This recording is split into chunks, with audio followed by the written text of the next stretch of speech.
Rachel Holt alongside Pat McAsee here with your weekly car review. Today we're comparing the Volvo S90 to the BMW 7 Series. And Pat, the 7 Series is obviously a little more pricey, but I want to know, is it worth it?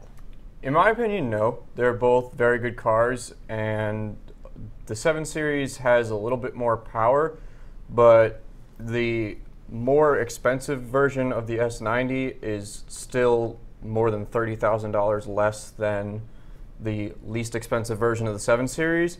So I don't really think that's worth it for power, especially since if you want a fast BMW that's a bit bigger, you're going to get an M5, not a 7 Series, because these cars are about sitting in them, how it feels to be in the back row, things like that. And inside they have a lot of the same features. They have a lot of the same semi-autonomous driving features.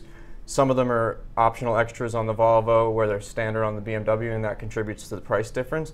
But other than that, the only main difference on the inside of the cabin is that you have gesture controls in the BMW, which are kind of gimmicky, and there's not really a point for them.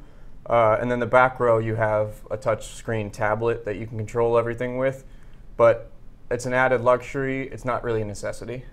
Those are obviously the high-end models. What about a model that more people can afford? Let's talk about the Ford Fusion Sport. Now, many people would argue this is the best sleeper on the market. Yeah, Ford's gotten really good at this. The Ford Taurus SHO, for example, is one that they've been making for a while. It's a full-size sedan, and you wouldn't give it a second look unless you knew what it was, but it produces 365 horsepower, and the Fusion Sport produces a little bit less. It's only 325, but they are a lot different in price. The Taurus is around $8,000, $9,000 more expensive, and the Fusion is 600 pounds lighter, so you're pulling around less weight, and their engines produce the same amount of torque.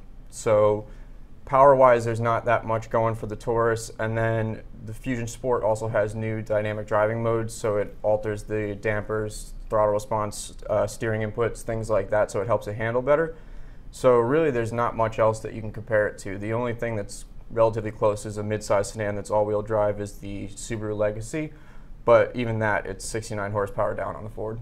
Good stuff, Pat. Well, for more on car comparisons, make sure you head over to NESNfuel.com.